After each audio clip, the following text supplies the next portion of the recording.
복음이 예루살렘을 떠나서 사마리아와 온 땅끝까지 이제 그 역사는 지금 우리 가운데도 함께 하고 있죠.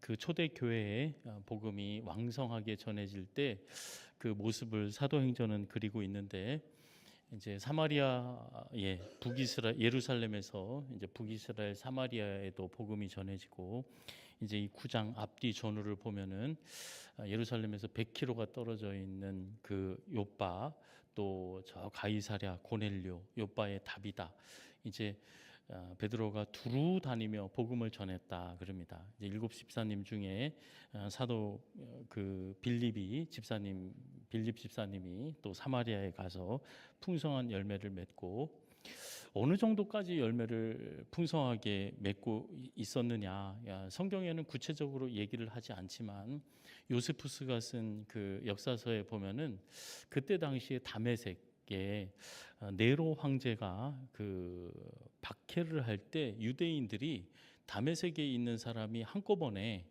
10,000명이 넘게 이렇게 처형을 당했다고 합니다.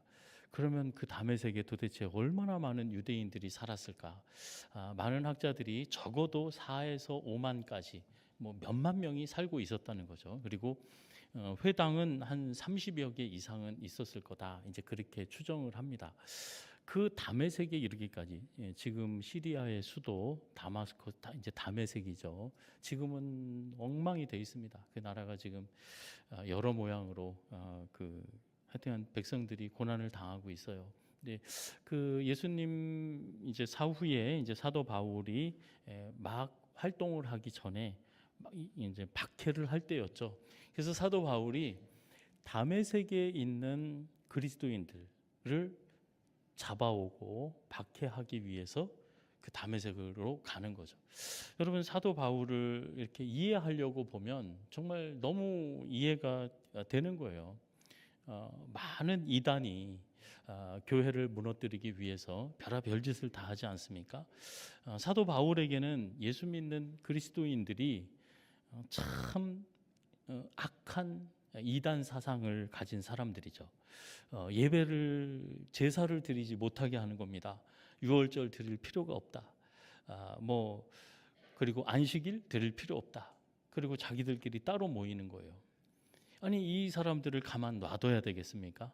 가만히 안 놔두는 거예요. 그 다메섹에 수만 명이 외국이지만 그곳에도 이단 사상이 퍼져 나가는데, 그 불을 끄기 위해서 사도 바울이 나선 거예요.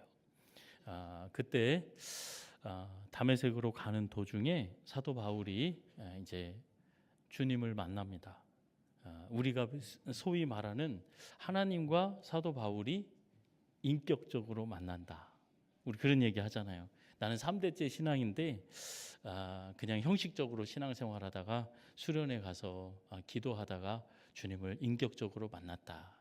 그리고 내가 어렵고 힘들 때 그때 내가 인격적으로 만났다. 또 누구를 통해서 내가 주님을 인격적으로 만났다, 이제 그런 얘기를 합니다. 사도 바울이 자기가 하나님을 예전에는 율법 배웠죠. 제사장과 많은 사람들, 서기관과 바리새인, 본인이 또 바리새인이었고 너무 잘하는 사람이었는데 하나님을 만난 거예요. 인격적인 만남이 시작되는 그 첫 만남이 사도행전 9장에 기록이 되어져 있고, 그때 하나님이 예수님을 통해서 사도 바울이 하나님을 만나는 것뿐만이 아니라 아나니아라는 한 사람, 오늘 10절 저희가 읽었잖아요. 10절을 보면 이렇게 얘기합니다. 그때에 사도 바울이 다메섹으로 예수쟁이들 잡아 죽이려고 갈 때 그 다메섹 도상에서 예수님이 만나셨어요. 그때에 다메섹 안에 있는 성 안에 있는 아나니아라고 하는 제자가 있었다. 사실은 예수님을 만나서 사도 바울이 눈을 못 봅니다. 그러다가 이제 아나니아에게 예수님께서 말씀을 하세요. 너는 사도 바울 일어나서 직가라 하는 거리로 가서, 이게 11절이죠. 다소 사람 사울이라 하는 사람을 찾아라. 그리고 가서 안수를 합니다. 그리고 그 자리에서 사도 바울이 세례를 받습니다. 그리고 예수님을 전하는데 어떻게 전하냐면 예수님은 하나님의 아들이시다. 빌립보서에 보면은 사도 바울이 이렇게 얘기합니다. 예수님은 하나님의 본체, 하나님의 형상이셨지만 하나님이시지만 사람의 몸을 입고 이 땅에 종의 형체를 가져 우리 가운데 오셔서 죽기까지 하나님의 뜻에 복종하셨다. 그는 하나님이시다. 이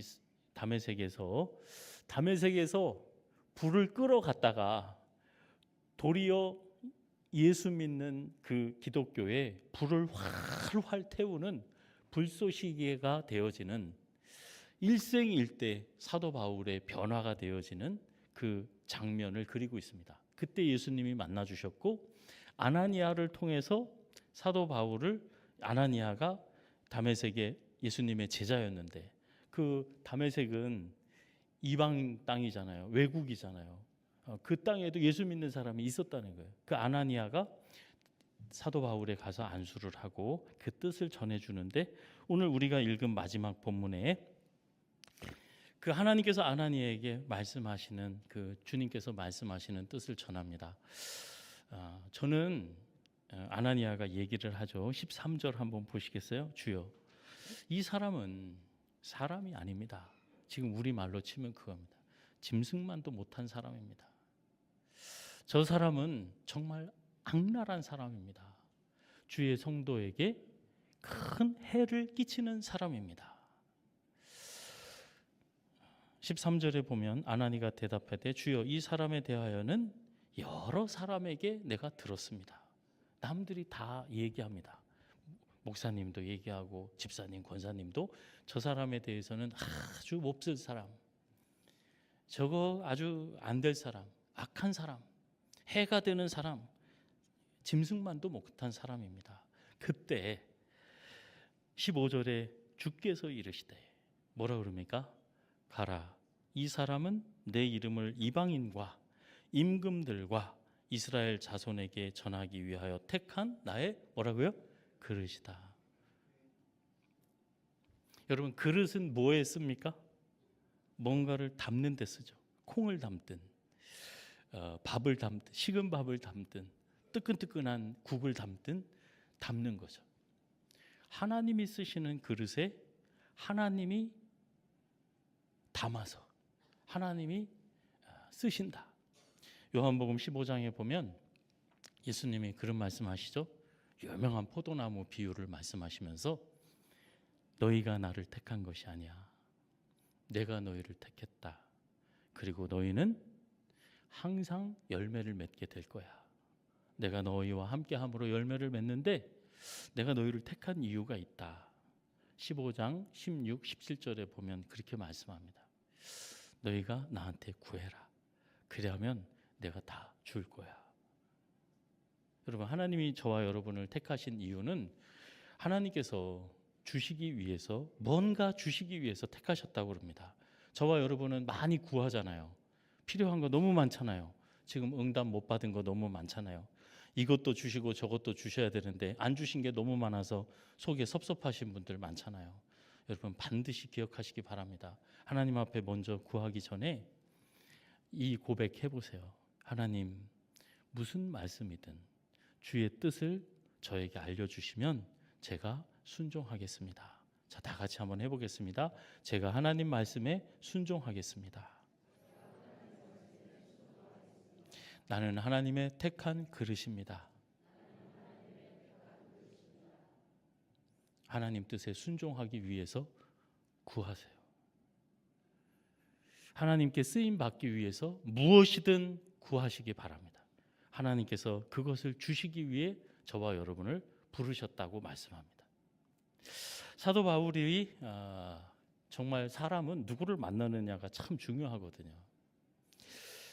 부자 부모를 만나면 잘 먹고 잘 삽니다.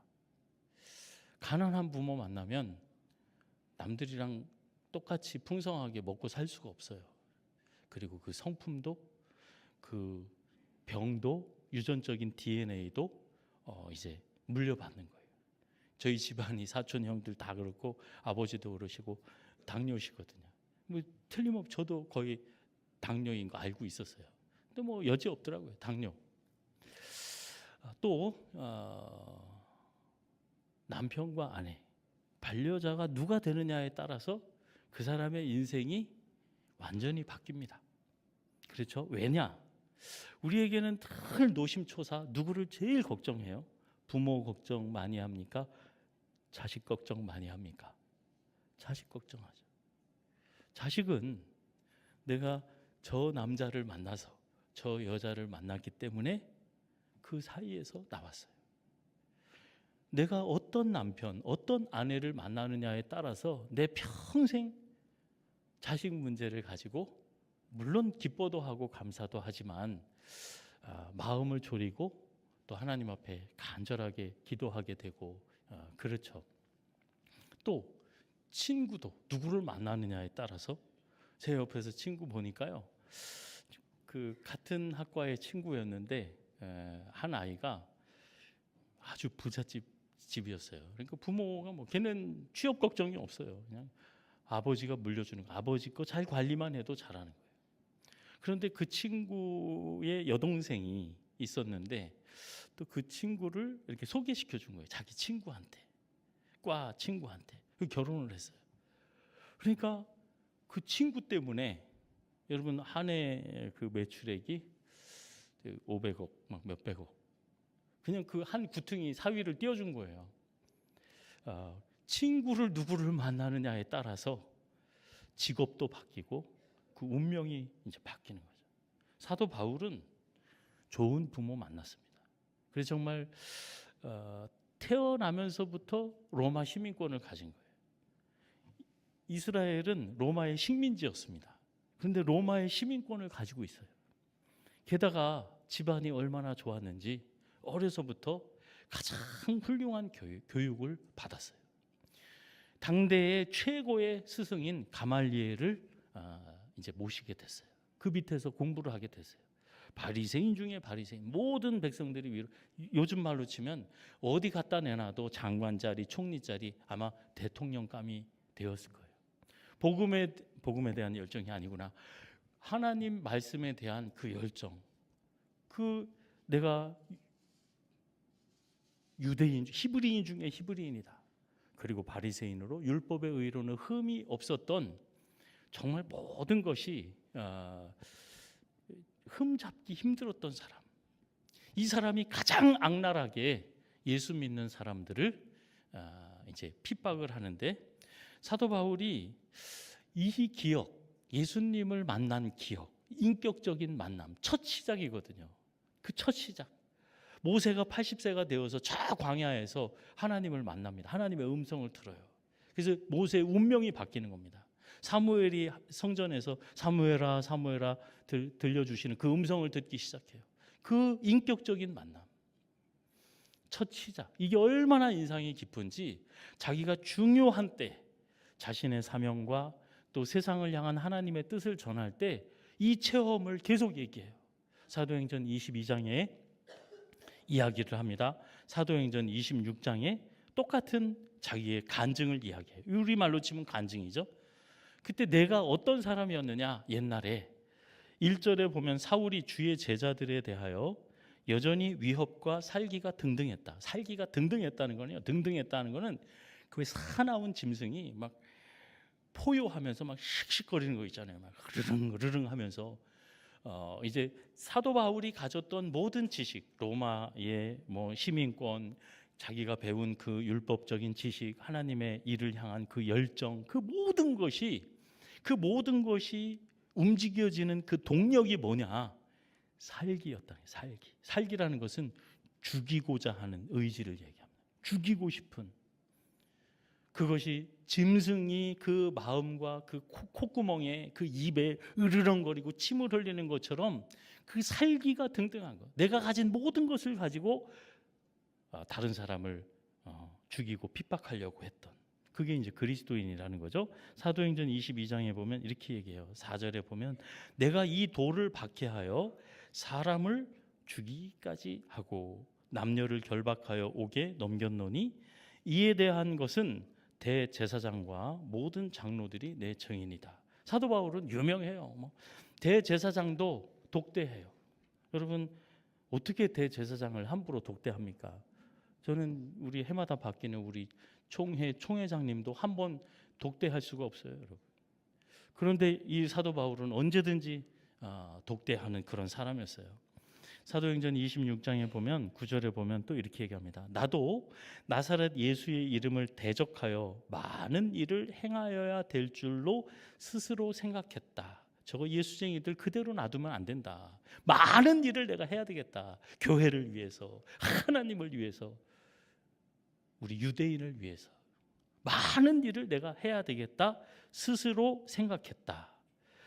나사렛 예수의 이름을 대적하여 많은 일을 행하여야 되겠다. 그리고 스스로 그것을 결단했다 이럽니다. 예루살렘에서 이런 일을 행하여 대제사장들에게 고난을 받아 가지고 많은 성도를 옥에 가두며 또 죽일 때에 내가 찬성하는 표를 던졌다. 또 모든 회당에서 여러 번 형벌하여 강제로 모독하는 말을 하게 하고 그들에 대하여 심히 격분하여 외국 성에까지 가서 박해했다. 여러분, 사도 바울이 부모도 잘 만나고 좋은 환경에서 공부도 하고 인정받고 권세도 누리며 살아갔습니다. 그런데 이날 이후로 이렇게 바뀝니다. 나는 살든지 죽든지 먹든지 마시든지 오직 하나님께 영광을 위하여서. 그리고 나는 옛 것은 다 지나갔다. 그리고 나는 그리스도 예수 안에서 새 것이 되었다. 새로운 피조물이 되었다. 부모 잘 만나서 인생 바뀐 것이 아니고 친구 잘 만나고 스승 만나서 내 직업이 바뀌고 삶의 터전이 바뀐 것이 아니고 그 모든 것은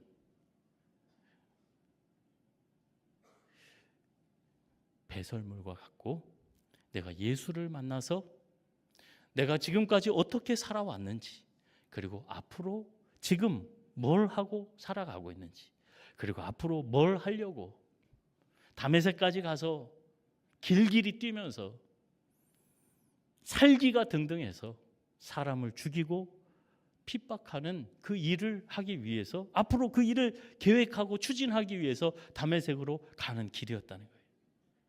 그때 사울을 하나님께서 인격적으로 만나주세요. 저도 신학교 들어가니까 교수님이 면접할 때 물어보시더라고요. 너 왜 신학교 왔느냐? 그렇잖아요. 아버지 왜 교회 다니세요? 왜 헌금하세요? 세상 사람들 다 미쳤다고 그럽니다. 아니 100만 원 벌면 기본적으로 10만 원을 떼어서 교회에다 바쳐요. 그런 경우가 어디 있습니까? 미쳤다고 그러죠. 아버지 왜 미쳤어요? 다른 사람들은 안 하는데 왜 아버지는 하세요? 물어보는 거죠. 하나님이 어떤 분이신지, 아버지가 만난 하나님은 어떤 분인지. 내가 왜냐하면 하나님을 믿기 때문에 그래. 하나님을 만났기 때문에 그래. 사도 바울이 지금 그 얘기하는 겁니다. 하나님께 음성을 들었어요. 나를 향한 하나님의 뜻이 무엇인지, 세상을 향한 하나님의 뜻이 무엇인지 하나님의 뜻을 알게 되었어요. 여러분, 하나님이 이렇게 말하지 않으셨습니다. 너 앞으로 교회 많이 세우게 될 거야. 그리고 너 앞으로 전도 많이 하게 될 거야. 그리고 많은 사람들 하나님 말씀으로 가르치게 될 거야. 그러니까 너 헌금 더 열심히 해. 너 성경 많이 배우고 알았지? 그런데 더 많이 봐. 기도 더 많이 열심히 해. 사도 바울을 하나님이 그렇게 만나지 않으셨대요. 사도 바울은 이렇게 얘기합니다. 하나님이 부르십니다. 사무엘아 사무엘아, 사울아 사울아, 경성아 경성아. 누구 집사야 누구 집사야, 누구 장로야 누구 장로야. 하나님이 부르시는 거예요. 그리고 이렇게 말씀하셨대요. 내가 어찌하여 나를 박해하느냐. 예수님이 눈이 시퍼렇게 멍드셔서 피가 철철 흘리시면서 내 놈이 던진 돌에 맞았다. 내가 어제 밤잠 한 잠도 못 잤다. 내 놈이 나 못되다고 욕했지. 나 바보라고 그랬지. 내가 나 두들겨 팼지. 허리를 꺾었지. 다리를 꺾었지. 내가 절뚝거리는 거 내가 한 짓이야. 나는 내가 박해하는 예수다. 나는 내가 박해하는 예수다. 내가 스데반한테 돌 던지라고 했느냐? 그 돌 내가 맞았다. 예수님이 말씀하셨죠. 지극히 작은 자에게 행한 것이 나에게 행한 것이다. 사도 바울이 교회를 많이 지었습니다. 교회가 생겼어요. 사도 바울이 말하고 행동하는 것을 통해서 사도 바울이 복음을 전했어요. 여러분, 그 안에는 나중에 사도 바울이 이렇게 얘기를 합니다. 무슨 일을 하든지 주의 이름으로 하고 누구를 만나 무슨 일을 하든지 주께 하듯 하라. 여러분, 이게 그냥 나온 이야기가 아닙니다. 사도 바울이 인격적으로 하나님을 만났다니까요. 하나님이 이 말씀을 하셨다니까요. 나는 내가 핍박하는 예수라고. 사도 바울이 다른 사람들에게 그게 대제사장이든 세리든 어린아이든 이방인이든 모든 사람을 사도 바울이 대할 때 누구를 대하듯 했겠습니까? 어떤 말을 했겠어요? 그 태도가 어떤 태도를 가졌겠습니까? 저는 분별하는 게 있습니다. 하나님을, 주님을 만난 사람, 하나님과 정말 인격적으로 만난 사람, 인격적으로 하나님을 만나기를 원하시죠? 만나고 계시죠? 앞으로도 그 만남을 계속하기를 원하시죠? 그 사람은 틀림없어요. 그 사람은 헌금하는 거, 이렇게 저렇게 의로운, 남들보다 의로운 일 하는 것으로 구별되는 것이 아닙니다. 그것은 열매예요. 저절로 그렇게 돼요. 그런데 여러분, 가장 중요한 것은 주님을 인격적으로 만나는 사람은 사람을 대하는 태도가 달라집니다. 하나님이 세상을 향하신 이 죄인들을 구원하고자 하시는 그 은혜를 그 입술에 담고 마음에 담고 그 주님의 마음으로 서로 대하게 돼 있어요. 주님과 인격적으로 만나는 사람이라면, 주님과 함께하는 사람이라면 주님이 택한 그릇으로, 하나님께서 하나님의 뜻으로 그 시기와 그 살기를 빼시고 털어내시고 하나님께서 담고자 하시는 것, 영원히 멸망받아 죽을 수밖에 없는 죄인들을 향하신 하나님의 은혜와 사랑과 평강과 그 거룩하심과 선하심을 저와 여러분 가운데 담기를 원하신다는 거예요. 사도 바울은 다른 사람들을 주께 대하듯 하고 모든 일을 주의 이름으로 행할 때 교회가 세워졌어요. 그리고 복음이 전해졌습니다. 교회 벽돌로 지어놓고 십자가 달아놓고 목사 고시 패스한 목사 세워놓고 찬양대 세워놓고 그게 교회입니까? 누구를 대하든 주께 대하듯 하는 그 하나님의 사랑, 그 사랑을 내 그릇에 하나님의 뜻과 하나님의 마음, 하나님의 사랑을 담지 않고 우리가 무슨 찬양을 하고 얼마나 많은 헌금을 한들 하나님께서 그 영광 받으시고 그 물질을 받으시고 그것이 교회라고 인정하시겠습니까? 저와 여러분의 그릇에 아무리 금덩어리를 많이 쏟아붓고 아름답고 존귀하고 거룩한 것으로 꾸며더라도 풍성함이 있을 수 없습니다. 향기가 날 수가 없어요. 그리고 아름답게 보이질 않습니다. 사랑이 없으면, 세상을 향한 하나님의 사랑이 없으면, 세상에 이 사도 바울이 살기가 등등했던 사람이 사랑 타령을 하는 인생이 되어집니다. 참 어떻게 보면 구질구질하죠. 뭐 저런 모자른 것이 다 있어. 하나님은 사랑하라 하셨는데, 하나님이 사랑하고 이웃 사랑하라 했는데 예전처럼 떵떵거리면서 잡아넣고 두들겨 패고 죽이기까지 해도 큰 일을 하는 것처럼 살던 사도 바울이 이제는 도리어 두드려 맞고 갇힘을 당하고 사랑 타령을 하면서 살아갑니다.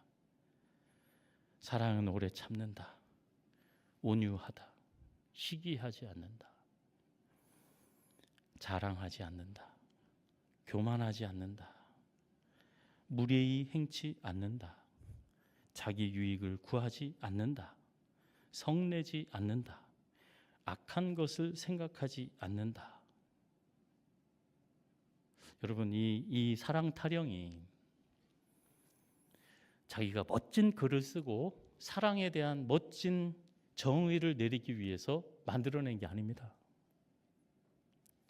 자신의 씻을 수 없었던 그 많은 것 배우고 누리면서 죄인 중에 괴수, 사람이라 할 수 없는, 다시금 뒤돌아서서 돌아보기도 싫은 소름 끼치는 과거의 옛사람, 그 모습을 벗어버리고 이제 하나님께서 온 세상을 향한, 온 죄인들을 향한 구원하시고자 하시는 그 사랑과 은혜를 담은 사람으로 모든 사람을 대할 때 죽게 대하듯 하는.